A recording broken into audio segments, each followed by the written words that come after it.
नमस्कार, मैं हूं ऋचा अनिरुद्ध और आप देख रहे हैं खबरें अनकही। खबरें तो वही है, पर यहाँ ना शोर है ना बहस। यहाँ एक कोशिश है खबर के हर पहलू को विस्तार से समझने की और उसके बाद अपनी राय बनाने की, क्योंकि भीड़ और शोर आपको राय बनाने नहीं देते।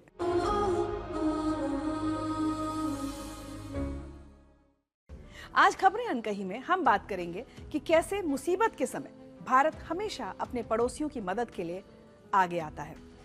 जैसे हाल ही में अफगानिस्तान में आए भूकंप के बाद उसकी सहायता कर रहा है। बात करेंगे इसरो के बाहुबली की, अमेज़न से बेरहमी से नौकरी से निकाले गए लोगों की और भारतीय मूल के 2 अरबपति युवाओं की जिन्होंने मार्क ज़करबर्ग को पीछे छोड़ दिया है। लेकिन सबसे पहले आपको बता दूं दिन की बड़ी खबरें। बिहार में विधानसभा चुनाव की वोटिंग से पहले चुनाव आयोग ने एक बड़ा एक्शन लिया है। मोकामा में चुनाव प्रचार के दौरान दिए बयान को लेकर केंद्रीय मंत्री ललन सिंह पर एफआईआर दर्ज हुई। ललन सिंह ने एक नेता को वोटिंग के दिन घर में पैक कर देने की बात कही थी। बिहार चुनाव में 2 भाइयों के बीच जंग भीषण हो गई है। जनशक्ति जनता दल के राष्ट्रीय अध्यक्ष तेज प्रताप यादव ने अपने भाई और आरजेडी नेता तेजस्वी यादव पर निशाना साधा है। तेज प्रताप ने तेजस्वी के बारे में कहा है कि अभी वो बच्चा है, चुनाव के बाद उसे झुंझुना पकड़ाएंगे। न्यूयॉर्क मेयर चुनाव की वोटिंग से पहले अमेरिकी राष्ट्रपति डोनाल्ड ट्रंप ने एक बड़ी धमकी दी है। उन्होंने कहा कि अगर डेमोक्रेटिक उम्मीदवार जोहरान ममदानी मेयर का चुनाव जीत जाते हैं तो न्यूयॉर्क शहर को मिलने वाला फेडरल फंड सीमित हो जाएगा। 3 नवंबर की रात फिर से अफगानिस्तान की धरती हिली। काफी नुकसान हुआ तो पूरी दुनिया का ध्यान एक देश की तरफ लग गया, भारत की तरफ, क्योंकि भारत ही एक ऐसा देश है जो फौरन मदद के लिए दौड़ पड़ता है। इस बार भी ऐसा ही हुआ। इसके बारे में मैं आपको आगे बताऊंगी। पहले ये जान लीजिए कि अफगानिस्तान में हुआ क्या। अफगानिस्तान के उत्तरी इलाकों में देर रात करीब 2 बजे 6.3 की तीव्रता से भूकंप आया। इसका असर इतना भयानक था कि बाल्क, समांगन और बगलान के तीनों प्रांतों में तबाही मच गई। 20 लोगों की जान चली गई, 500 से ज्यादा लोग घायल हो गए। भूकंप की भीषणता का अंदाजा इसी बात से लगा सकते हैं कि मज़ार शरीफ की ऐतिहासिक ब्लू मस्जिद, हजरत अली की वो पवित्र दरगाह जहां सदियों से लोग प्रार्थना करते आए हैं, वो भी नहीं बची। सदियों पुरानी इमारत को काफी नुकसान पहुंचा है। मजार के चारों तरफ की कई दीवारें गिर गईं, सैकड़ों घर धाराशायी हो गए, परिवार बिखर गए। सवाल उठता है कि आखिर अफगानिस्तान में भूकंप बार-बार क्यों आते हैं? तो इसका जवाब मैं आपको बताती हूं। दरअसल अफगानिस्तान उन सीमाओं पर बसा है जहां भारतीय और यूरेशियन प्लेट्स आपस में टकराती हैं, जिससे सबसे ज्यादा ऊर्जा पैदा होती है। इसीलिए अफगानिस्तान एशिया के सबसे भूकंप संवेदनशील क्षेत्रों में से एक है और यही कारण है कि अफगानिस्तान इस त्रासदी का सामना करता है, और वो भी बार बार। अभी 2 महीने पहले ही सितंबर 2025 में अफगानिस्तान के कुनार इलाके में 6 तीव्रता का भूकंप आया था, जिसमें 1400 से ज्यादा लोगों की जान चली गई थी। 2 साल पहले 2023 में हेरात में भूकंप के कई झटके आए थे, जिसमें करीब 4000 लोगों ने अपनी जान गंवाई थी। इसलिए जब इस बार 6.3 तीव्रता का भूकंप आया तो अफगानिस्तान को लगा फिर से वही दिन आ गए।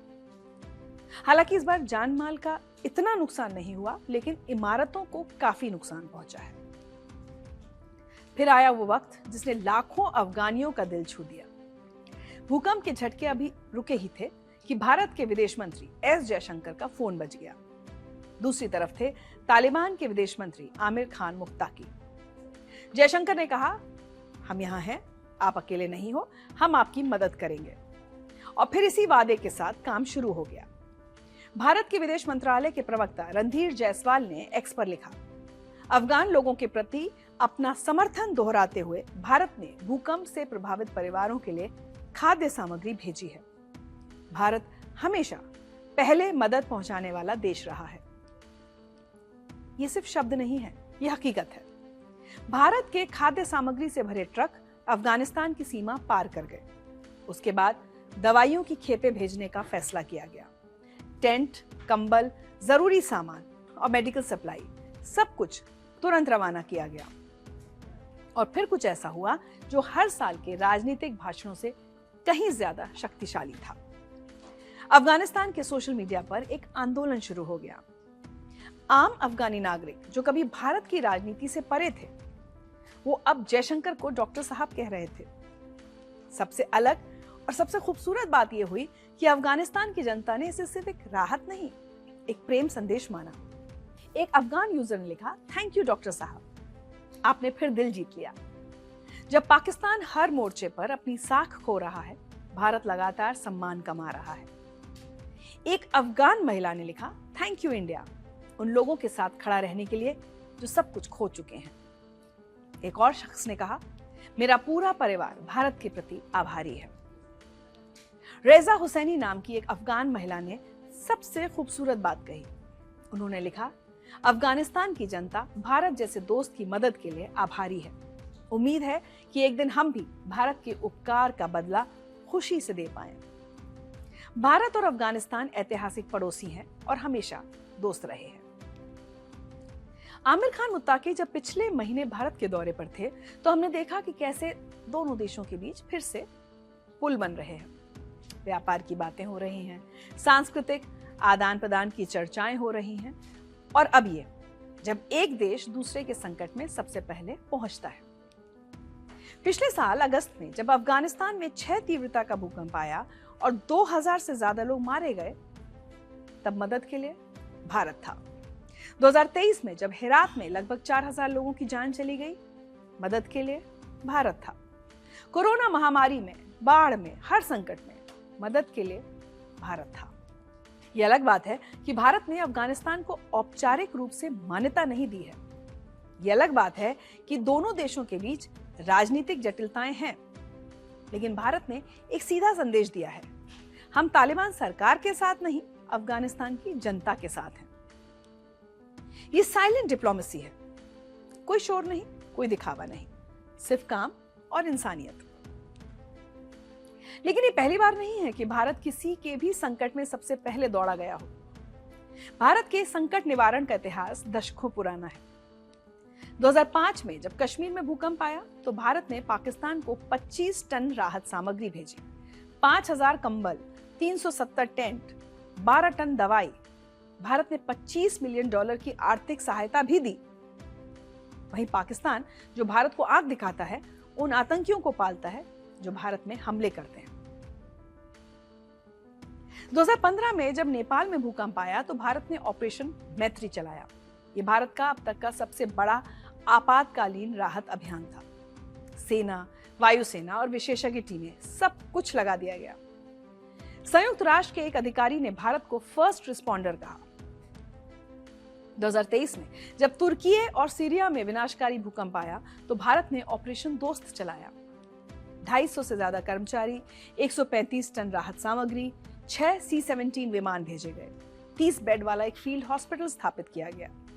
NDRF की टीम, अलग अलग टीमें, सर्जन, डॉक्टर, सब कुछ भेजे गए।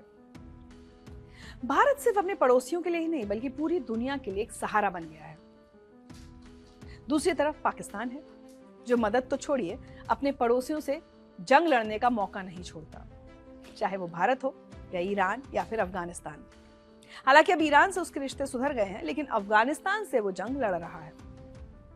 खासकर उसे इस बात की तकलीफ है कि भारत और अफगानिस्तान क्यों इतने करीब आ रहे हैं, और अब इस त्रासदी के वक्त भी भारत अफगानिस्तान की मदद के लिए सबसे पहले आगे क्यों आया। अफगानियों को भी लग चुका है कि भारत ही असली दोस्त है और पाकिस्तान सिर्फ वो पड़ोसी है जो उनसे युद्ध लड़ता है। दुनिया के लिए भारत का ये रवैया सिर्फ एक नीति नहीं है, यह हमारी संस्कृति है, हमारी परंपरा है। वसुधैव कुटुंबकम का वो संदेश जो हजारों साल पहले लिखा गया था कि पूरी दुनिया एक परिवार है, और जब परिवार में कोई संकट आता है तो आप दौड़े चले जाते हैं, सवाल नहीं पूछते, सीमाएं नहीं देखते, उस वक्त दोस्ती दुश्मनी भी नहीं देखते, बस मदद करते हैं। अफगानिस्तान की जनता ने भारत को जो प्रेम दिया है, वो सिर्फ खाद्य सामग्री या दवाइयों के बदले में नहीं है। ये उस विश्वास का प्रतिफल है जो भारत ने सदियों से कायम रखा है। और जब तक भारत जीवंत है, जब तक इस देश की धड़कन चल रही है, तब तक भारत किसी को अकेला नहीं पड़ने देगा। असली दोस्ती शब्दों से नहीं, काम से दिखती है। और भारत ने यह साबित कर दिया है कि वो दुनिया का सबसे विश्वसनीय दोस्त है। A friend in need is a friend indeed.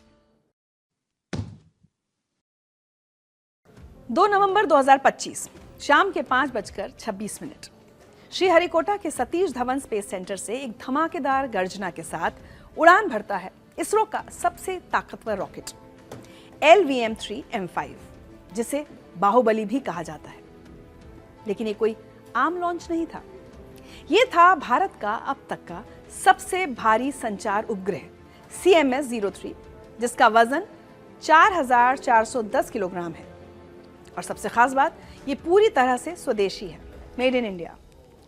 आज मैं आपको बताऊंगी कि क्यों ये लॉन्च सिर्फ इसरो की कामयाबी नहीं बल्कि भारतीय नौसेना के लिए एक गेम चेंजर है, और कैसे ये भारत को अंतरिक्ष महाशक्ति की दिशा में एक कदम आगे ले जाता है। काउंटडाउन शुरू होता है 10, 9, 8 और फिर एक दमदार गर्जना। पहले 2 S-200 सॉलिड बूस्टर जलते हैं, फिर ये विशाल रॉकेट धीरे धीरे जमीन से ऊपर उठता है। लॉन्च के करीब 16 मिनट बाद 179 किलोमीटर की ऊंचाई पर 10 किलोमीटर प्रति सेकंड की रफ्तार से CMS-03 सैटेलाइट सफलतापूर्वक रॉकेट से अलग हो जाती है। मिशन डायरेक्टर की आवाज गूंजती है, मिशन सक्सेसफुल। CMS-03, जिसे GSAT-7R के नाम से भी जाना जाता है, भारतीय नौसेना के लिए बनाया गया एक मल्टी बैंड कम्युनिकेशन सैटेलाइट है। इसे 15 साल तक काम करने के लिए डिजाइन किया गया है। अब सवाल यह है कि इसे नौसेना के लिए ही क्यों बनाया गया। दरअसल भारतीय नौसेना का काम सिर्फ समुद्र की सीमाओं की रक्षा करना नहीं है। हिंद महासागर में हर वक्त हमारे युद्धपोत, पनडुब्बियां, विमान और निगरानी केंद्र सक्रिय रहते हैं। कभी कभी ये जहाज भारत के तट से 2000 किलोमीटर दूर तक होते हैं। ऐसे में इन सभी को एक दूसरे से जोड़े रखना, सुरक्षित तरीके से बात करना और दुश्मनों की हरकतों पर नजर रखना, यही CMS-03 का मुख्य काम है। ये सैटेलाइट कई फ्रीक्वेंसी बैंड्स पर काम करती है, UHF, S, C, extended C और कू बैंड।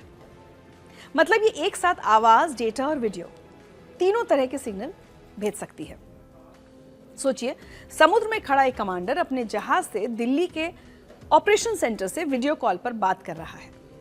उसी समय सैटेलाइट इमेज भी देख रहा है और पनडुब्बी से एन्क्रिप्टेड मैसेज भी मिल रहे हैं।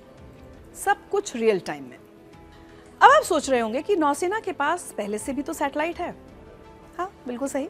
2013 में GSAT-7, जिसे रुक्मिणी नाम दिया गया था, लॉन्च हुआ था। लेकिन वो फ्रेंच गियाना से यूरोप के एरियन 5 रॉकेट पर लॉन्च हुआ था, भारत से नहीं। और अब 12 साल बाद तकनीक काफी आगे बढ़ चुकी है। CMS-03 में नया क्या है? तो पहली बात, ये पूरी तरह से स्वदेशी है। इसमें 1200 लीटर की इंडिजिनस प्रोपल्शन टैंक और कोलैप्सिबल एंटेना सिस्टम लगा है, जो लंबे वक्त तक अंतरिक्ष में टिक सकते हैं। दूसरी बात, इसकी बैंडविड्थ काफी ज्यादा है, मतलब एक साथ ज्यादा डेटा भेजा जा सकता है। तीसरी बात, इसमें बेहतर एन्क्रिप्शन है, यानी कोई भी दुश्मन इसके सिग्नल को आसानी से नहीं पकड़ सकता। ये GSAT-7 का अपग्रेडेड वर्जन है, जो नौसेना की बढ़ती जरूरतों को पूरा करने के लिए बनाया गया है। 2018 में GSAT-7A भी लॉन्च हुआ था, जो एयरफोर्स और आर्मी एविएशन के लिए था। अब CMS-03 के साथ तीनों सेनाओं का एक मजबूत स्पेस बेस्ड कम्युनिकेशन नेटवर्क तैयार हो गया है। अब बात करते हैं उस रॉकेट की जिसने इस भारी भरकम सैटेलाइट को अंतरिक्ष में पहुंचाया, LVM-3 यानी लॉन्च व्हीकल मार्क 3, जिसे पहले GSLV मार्क 3 कहा जाता था। इसरो का सबसे पावरफुल रॉकेट है। इसकी लंबाई 43.5 मीटर है और वजन करीब 640 टन। इसे बाहुबली नाम इसीलिए मिला क्योंकि ये जियो सिंक्रोनस ट्रांसफर ऑर्बिट में 4000 किलोग्राम तक का वजन ले जा सकता है।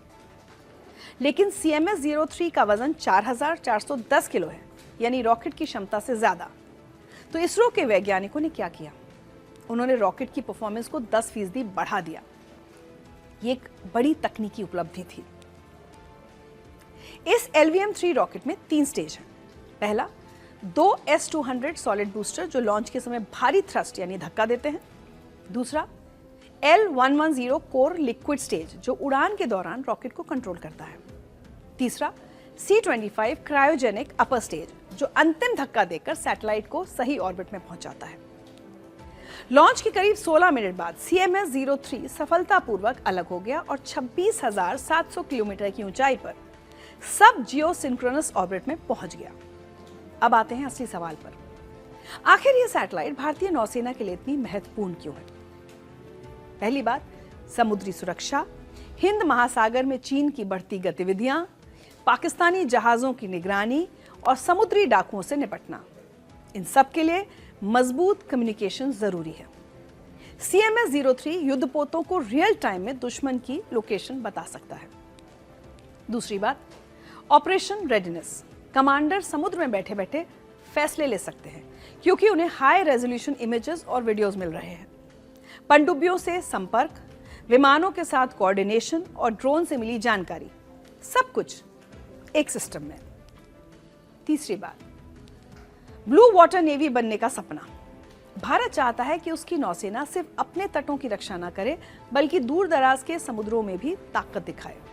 इसके लिए मजबूत स्पेस बेस्ड कम्युनिकेशन बेहद अहम है। चौथी बात, साइबर सिक्योरिटी। आधुनिक युद्ध में इलेक्ट्रॉनिक वॉरफेयर बहुत अहम है। CMS-03 की एडवांस्ड एन्क्रिप्शन तकनीक ये सुनिश्चित करती है कि कोई भी हमारे सिग्नल को हैक या जैम नहीं कर सकता। और ये सिर्फ सैन्य इस्तेमाल तक सीमित नहीं है। ये सैटेलाइट आपदा प्रबंधन, टेलीमेडिसिन, टेली एजुकेशन और दूर दराज के इलाकों में ब्रॉडबैंड सेवाओं के लिए भी काम करेगा। ये लॉन्च सिर्फ एक तकनीकी उपलब्धि नहीं बल्कि आत्मनिर्भर भारत का जीता जागता सबूत है।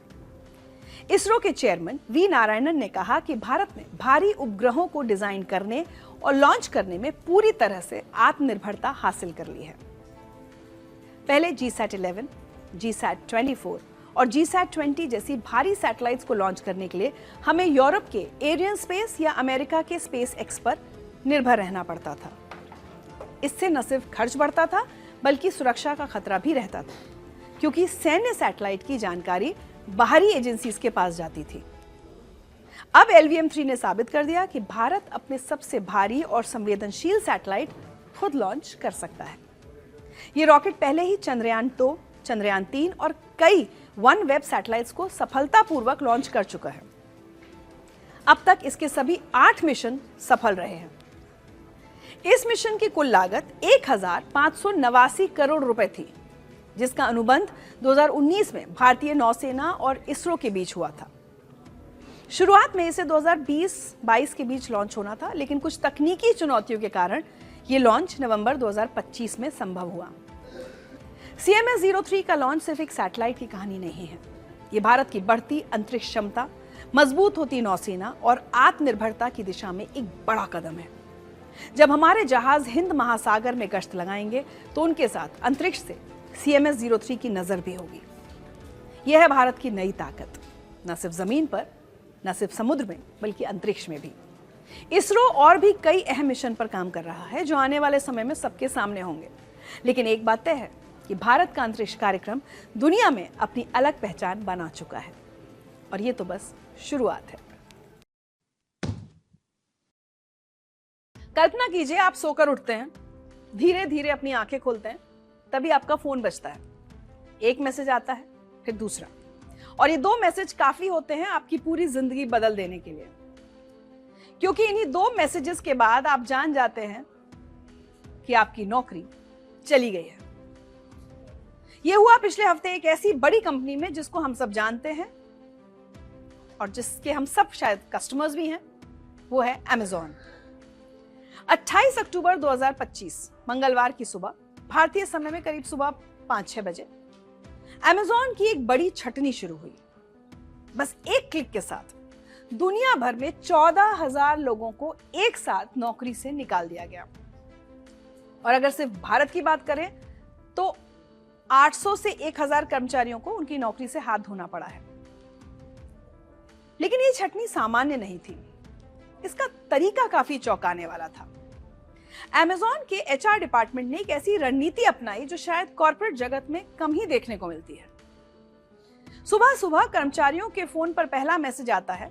इसमें कहा गया कि कृपया ऑफिस आने से पहले अपना पर्सनल या वर्क ईमेल चेक कर लीजिए। बस यही। कुछ मिनटों के बाद दूसरा मैसेज। इस बार एक हेल्प डेस्क नंबर दिया जाता है। कहा जाता है कि अगर आपको कोई ईमेल नहीं मिला है तो इस नंबर पर कॉल कर लीजिए। सोचिए कितना अजीब लग रहा होगा। जिस कंपनी को उन्होंने अपने इतने साल दिए या इतनी मेहनत दी, उसने बस 2 मैसेज भेजकर नौकरी ले ली। कोई फेस टू फेस मीटिंग नहीं, कोई सामने बैठकर बातचीत नहीं, कोई गुड बाय नहीं, कोई फेयरवेल नहीं, बस टेक्स्ट मैसेज और नौकरी गई। बहरहाल, जब कर्मचारी इस मैसेज के बाद अपना ईमेल खोलते हैं तो उन्हें अमेज़न का एक औपचारिक ईमेल मिलता है। इस ईमेल में लिखा था, आपकी सेवाएं समाप्त कर दी गई हैं। साथ ही कुछ और जानकारी भी। पहला, आपके बैच का एक्सेस तुरंत बंद कर दिया गया है और अब आप ऑफिस नहीं जा सकते। दूसरा, आपको अगले 90 दिनों के लिए पूरा वेतन और सभी लाभ दिए जाएंगे। तीसरा, एक सेवरेंस पैकेज दिया जाएगा और नई नौकरी खोजने में मदद भी दी जाएगी। अब सवाल है कि ऐसा क्यों किया गया? ऐसा इसलिए क्योंकि टेक कंपनियों को डर रहता है कि कहीं कोई कर्मचारी ऑफिस में आकर झगड़ा ना करे या कोई अजीब माहौल ना बन जाए, इसलिए उन्होंने एक कदम उठाया। ऑफिस के दरवाजे बंद करने से पहले ही कर्मचारियों को घर बैठे ही बता दिया कि आने की जरूरत ही नहीं है। लेकिन ये सिर्फ अमेज़न की बात नहीं है, दूसरी बड़ी कंपनियां भी ऐसा ही कर रही हैं। गूगल ने भी एक रात में हजारों लोगों को सिस्टम से बाहर कर दिया। टेस्ला ने भी, मेटा ने भी। हर कंपनी का यही तरीका बन गया है, बिना किसी चेतावनी के रातों रात कर्मचारियों को नौकरी से निकाल देना। तो फिर अब सवाल उठता है कि ऐसी बड़ी छटनी अचानक क्यों हो रही है? क्या कंपनियां इतनी बड़ी परेशानी में है या कोई और कारण है? असल में कारण बहुत सरल है और वो है आर्टिफिशियल इंटेलिजेंस यानी एआई। बड़ी टेक कंपनियां अपने सभी काम को मशीन और एआई से कराने की कोशिश कर रही हैं। वो देख रही हैं कि किस तरह का काम एक इंसान करता है और क्या वही काम एक कंप्यूटर प्रोग्राम भी कर सकता है। जब वो समझ जाती है कि हाँ, ये काम मशीन भी कर सकती है, तो फिर इंसान को तनख्वाह क्यों दें? फिर तो मशीन ही सस्ती है, तेजी से काम करती है, गलती नहीं करती और सबसे बड़ी बात, बीमार नहीं पड़ती, छुट्टी नहीं लेती। अमेज़न का कहना है कि उन्होंने ये फैसला अपने ऑपरेशंस को बेहतर बनाने के लिए किया है। सच ये है कि वो अपने बिजनेस को ऑटोमेट कर रहे हैं एआई की मदद से, और नतीजा, हजारों नौकरियां चली गई। अब भारत की बात करते हैं। भारत को इस छटनी से कितना नुकसान हो सकता है? असल में भारत के लिए तो संकट की घंटी है, क्योंकि भारत में करीब 37 लाख आईटी कर्मचारी हैं जो दुनिया की बड़ी कंपनियों के लिए काम करते हैं, सॉफ्टवेयर बनाते हैं, डेटा का विश्लेषण करते हैं। लेकिन अब एआई आ गया है और एआई इस काम को तेजी से करने लगा है। पहले टीसीएस ने भारत में 12,000 लोगों को नौकरी से निकाला, फिर इन्फोसिस ने 14,000 ट्रेनीज को बाहर का रास्ता दिखा दिया और अब अमेज़न ने करीब 1,000 भारतीयों का रोजगार छीन लिया है। ये संख्या देखने में छोटी लग सकती है, लेकिन असल में ये बहुत बड़ी है, क्योंकि भारतीय अर्थव्यवस्था का एक हिस्सा इन आईटी वर्कर्स पर भी निर्भर है। ये लोग भारत को हर साल विदेशी मुद्रा लाकर देते हैं। एक्सपर्ट्स का अनुमान है कि अगले 3 सालों में भारत के आईटी सेक्टर में 5 लाख नौकरियां खतरे में हो सकती हैं। सोचिए, 5 लाख लोग, उनके परिवार, उनके सपने, उनकी शिक्षा, सब कुछ। और ये सब सिर्फ इसलिए क्योंकि एक मशीन वही काम कर सकती है जो एक इंसान करता है। अमेज़न के पूर्व कर्मचारी ने अपनी कहानी रेडिट पर साझा की है। वो व्यक्ति 8 साल से अमेज़न में काम कर रहा था। उसके सभी टेस्ट शानदार थे, हर साल उसे सर्वश्रेष्ठ कर्मचारी का सम्मान मिलता था। लेकिन फिर एक दिन एक बहुत बड़ा प्रोजेक्ट आया, एक ऐसा प्रोजेक्ट जो दुनिया को बदल सकता था। इस कर्मचारी को एक काम दिया गया। उसने पूरी ताकत लगा दी, हर दिन 12 से 15 घंटे काम किया, 3 साल तक, सिर्फ उस प्रोजेक्ट को सफल बनाने के लिए। उसने सब कुछ छोड़ दिया, परिवार को समय नहीं दिया, दोस्तों से मिलना जुलना बंद, सब कुछ सिर्फ इस प्रोजेक्ट के लिए। फिर कुछ तकनीकी समस्याएं आती हैं, रणनीतिक समस्याएं आती हैं, प्रोजेक्ट में बदलाव होते हैं, बाजार बदल जाता है और फिर कंपनी को लगता है कि इस प्रोजेक्ट की अब जरूरत नहीं है। तो छटनी शुरू होती है और इस कर्मचारी को निकाल दिया जाता है। 8 साल की ईमानदारी, 3 साल की मेहनत, कंपनी सब भूल जाती है। इस कर्मचारी ने अपने मैसेज में बताया कि अमेज़न में काम करना ऐसा है जैसे आप किसी स्टार्टअप के लिए काम कर रहे हो। वही तनाव, वही मेहनत, वही दिन रात का काम। इसलिए स्टार्टअप में काम करने का कोई फायदा नहीं।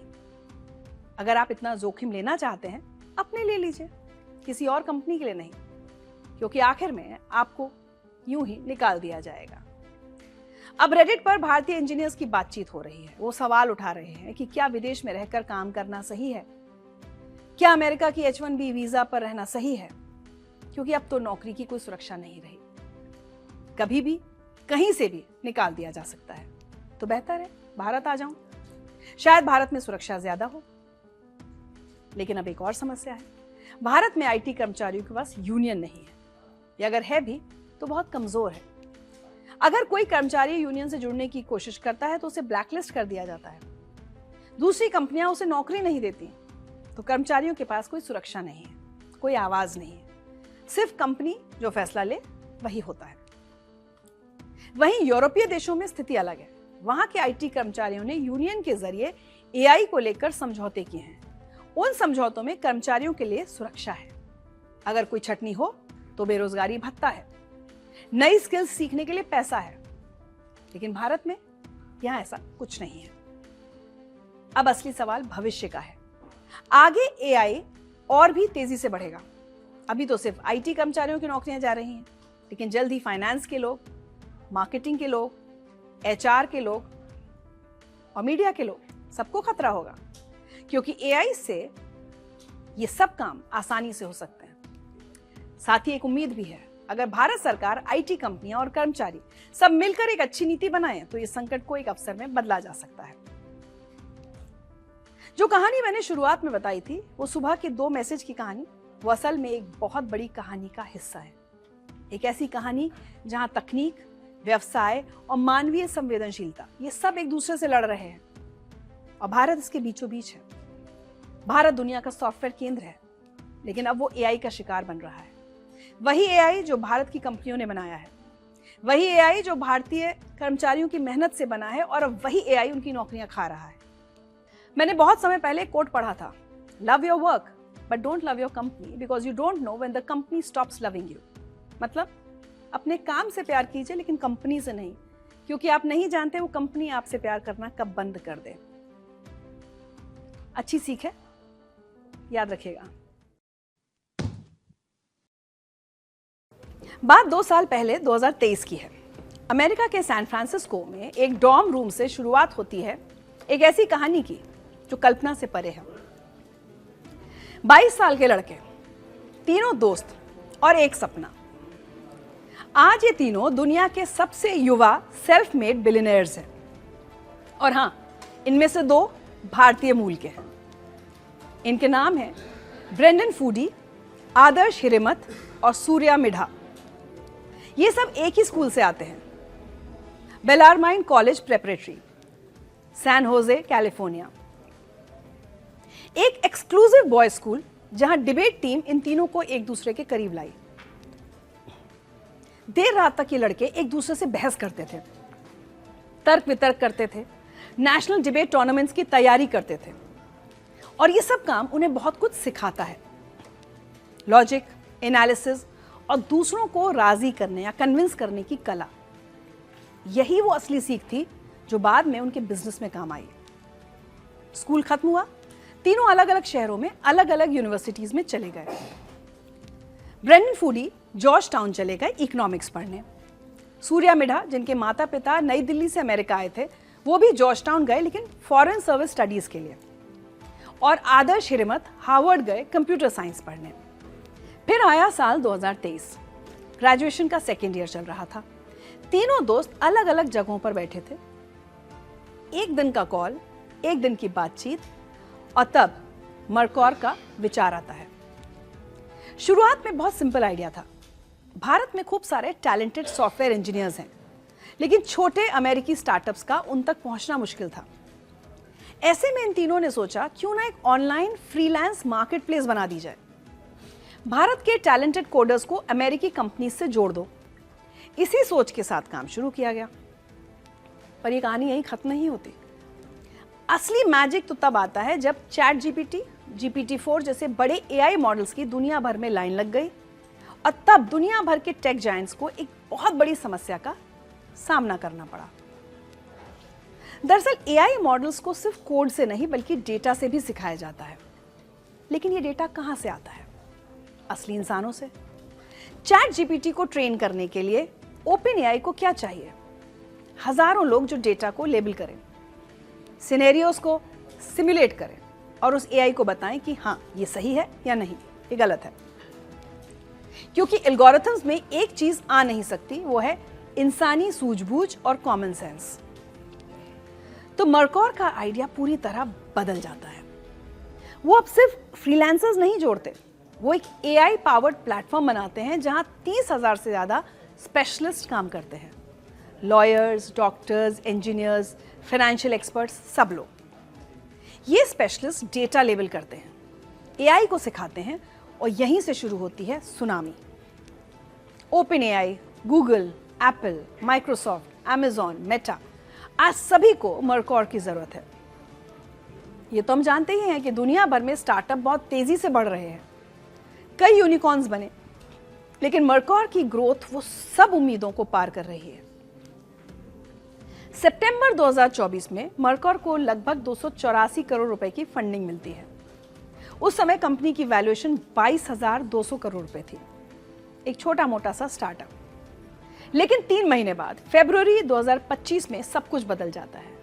मर्कौर को लगभग 888 करोड़ रुपए की भारी भरकम फंडिंग मिलती है और वैल्यूएशन हो गई $2 बिलियन, यानी करीब 1,77,600 करोड़ रुपए। मतलब सिर्फ 90 दिन में मर्कौर की वैल्यू 8 गुना बढ़ गई और ये तो सिर्फ शुरुआत थी। सबसे दिलचस्प बात अभी बाकी है। इसी साल 2025 की गर्मियों में मेटा अपने मुख्य प्रतिद्वंदी स्केल AI में 1,27,000 करोड़ रुपए का निवेश करता है, जिससे उसे कंपनी की 49% हिस्सेदारी मिलती है। मेटा के इस कदम से OpenAI, डीप माइंड और एंथ्रोपिक जैसे AI जायंट्स की टेंशन बढ़ जाती है। अब इन बड़ी AI लैब्स को एक न्यूट्रल विकल्प की जरूरत थी, एक ऐसी कंपनी की जो किसी भी बड़े टेक कंपनी के साथ डायरेक्टली अटैच ना हो। और बस यहीं पर मर्कौर की एंट्री होती है, जो इस परफेक्ट अपॉर्चुनिटी में फिट आ जाती है। OpenAI और डीप माइंड दोनों ने तुरंत मर्कौर को अपना पार्टनर बना लिया, क्योंकि मर्कौर ने स्केल AI का ऑल्टरनेटिव बना दिया और वो भी मेटा से किसी टकराव के बिना। इसके बाद ही मर्कौर को नवंबर 2025 में अब तक की सबसे बड़ी फंडिंग मिलती है, वो भी 3100 करोड़ की। मर्कौर के हर फाउंडर के पास करीब 22% स्टेक है। इसका मतलब है कि हर एक का नेटवर्थ $2.2 बिलियन हो गया, वो भी 22 साल की उम्र में। और इसी के साथ आदर्श हिरेमत, सूर्या मिडा और ब्रेंडन फूडी बन जाते हैं दुनिया के सबसे युवा सेल्फ मेड बिलियनियर्स। इन तीनों ने मेटा के CEO और फेसबुक के फाउंडर मार्क ज़करबर्ग के रिकॉर्ड को तोड़ दिया है, जो 23 साल की उम्र में बिलियनियर बने थे। अब ये भारतीयों के लिए भी खास गर्व की बात है, क्योंकि इन 3 में से 2 हमारे ही हैं। आदर्श हिरेमत, माता पिता कर्नाटक से अमेरिका गए। हिरेमत हार्वर्ड में कंप्यूटर साइंस पढ़ रहे थे। सेकेंड ईयर में मर्कर की को फाउंडिंग के लिए हार्वर्ड छोड़ दिया। उन्हें $1 लाख की थियल फेलोशिप ग्रांट मिली थी, लेकिन अब उनकी वेल्थ $2.2 बिलियन है। हार्वर्ड से निकलते ही उन्होंने कहा था कि अगर मैं मर्कर पर काम नहीं कर रहा होता तो अब तक कॉलेज ग्रेजुएट हो चुका होता। सूर्या मिडा के माता पिता नई दिल्ली से थे। वो माउंटेन व्यू कैलिफोर्निया में पैदा हुए, सैन होजे में बड़े हुए, जॉर्ज टाउन में फॉरेन सर्विस की पढ़ाई कर रहे थे। उसे छोड़कर मर्कौर में फुल टाइम आ गए और अब $10 बिलियन कंपनी के बोर्ड चेयरमैन हैं। एक और दिलचस्प बात यह भी है कि तीनों पीटर थियल फेलोशिप के रेसिपिएंट्स हैं। दरअसल इस फेलोशिप की शुरुआत पेपैल के फाउंडर पीटर थियल ने की थी, वो भी एक बेहद विवादास्पद कार्यक्रम के जरिए। उन्होंने कहा था, कॉलेज क्यों जाना है, मैं तुम्हें $1 लाख दूंगा, कॉलेज छोड़ो और अपना स्टार्टअप बनाओ। लोगों ने कहा, ये तो अजीब है, पढ़ाई छोड़ने को बढ़ावा दे रहे हैं। पर थियल की फिलॉसफी है कि असली सीख तो दुनियादारी से मिलती है, क्लासरूम में नहीं। और अब देखिए, इन तीनों युवाओं ने उस फेलोशिप को लेकर कॉलेज छोड़ा, वो अब बिलियनियर्स हैं। हालांकि हम ये सलाह नहीं दे रहे हैं कि सब लोग कॉलेज छोड़कर ही काम करें, पर आपको एक कहानी बता रही हूँ। आपको पता है कि मर्क्योर को चलाने वाली टीम कितनी बड़ी है? सिर्फ 30 लोग इस कंपनी को चलाते हैं, और वो सिर्फ 22 से 23 साल की एज ग्रुप में है। मतलब एक ऐसी कंपनी जो एसेंशियली मिलेनियल्स या जेनजी से बनी है। कितना भी भला बुरा बोल लें हम इनको, लेकिन देखिए करके दिखाया इन्होंने। ये लड़के लड़कियां $10 बिलियन कंपनी का हिस्सा हैं। आदर्श हिरेमत की सोच है कि 2035 तक एक ऐसा यूनिफाइड ग्लोबल लेबर मार्केटप्लेस बनाया जाए जहां हर व्यक्ति हर जॉब या टास्क के साथ सीमलेसली मैच हो जाए। दुनिया का हर काम एक प्लेटफॉर्म पर, ये विजन है। तो ये है 2025 की सबसे इंस्पायरिंग कहानी। 3 दोस्त, एक डॉर्म रूम और एक सपना जो आज $10 बिलियन की हकीकत बन चुका है। आदर्श, सूर्या और ब्रेंडन ने साबित कर दिया कि उम्र सिर्फ एक नंबर है। असली चीज है विजन, टाइमिंग और एग्जीक्यूट करने का जज्बा। लेकिन सवाल यह है कि क्या हमारे देश में भी ऐसा माहौल बन पाएगा जहां युवा अपने सपनों के पीछे भागने की हिम्मत कर सके? क्या हम अपने बच्चों को ये कॉन्फिडेंस दे पाएंगे कि कॉलेज छोड़कर स्टार्टअप बनाना भी एक रास्ता हो सकता है? आप क्या सोचते हैं? अपनी राय कमेंट्स में जरूर बताइए। तो खबरें अनकही में आज मेरे साथ इतना ही, लेकिन चलते चलते गर्व करने वाली तस्वीर आपको दिखाती हूँ। छत्तीसगढ़ की राजधानी रायपुर में आज एयरफोर्स की सूर्य किरण एरोबैटिक टीम ने रिहर्सल किया। सूर्य किरण टीम के 9 हॉक फाइटर जेट्स ने लगभग 40 मिनट तक लगातार आसमान में करतब दिखाए। दरअसल कल छत्तीसगढ़ राज्योत्सव है, यानी स्थापना दिवस। इस मौके पर रायपुर का आसमान देशभक्ति और रोमांच से गूंजेगा। भारतीय वायुसेना की प्रसिद्ध सूर्य किरण एरोबैटिक टीम शानदार एयर शो की प्रस्तुति देगी।